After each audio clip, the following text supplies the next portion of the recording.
城中話題，而家有好多人咧問阿添 Sir 啊，我應唔應該嚟緊咧要係符合呢個嘅政府規定183日啊，或者係8類嘅呢個人士咧去攞呢個澳門嘅現金福利？咁我覺得咧就係其實咧政府推出呢個政策咧有佢哋嘅初衷嘅，咁但係咧我覺得咧就會係導致咗一個兩極化嘅一個澳門嘅現象。有一類人咧就係會係符合澳門政府嘅條件啦，逗留183日啦，同埋咧就係符合嗰8類人士啦，係啦，同埋嗰3類嘅人士啦。咁但係咧，另外一類人咧就係佢唔符合，咁佢哋個心會點樣諗咧？個心話我唔翻嚟澳門啊，都冇現金分享啦，同埋可能會覺得咧就係會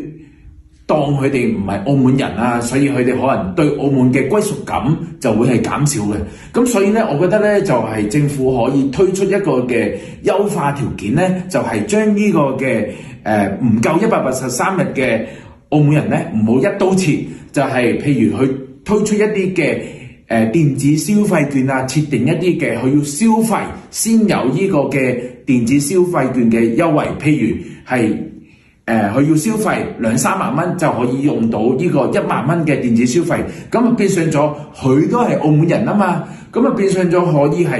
吸引佢哋喺海外或者係中國內地，或者係其他地方嘅香港啊、台灣啊，翻嚟澳門係去消費啊，或者嚟發展啊，就唔會係當中到陣時真係有條刺喺個心裏面唔舒服。咁所以咧，希望咧政府咧可以係聽多啲民意啦，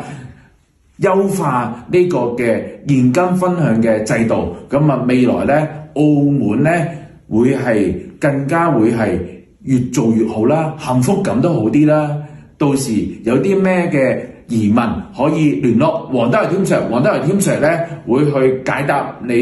嘅疑問嘅。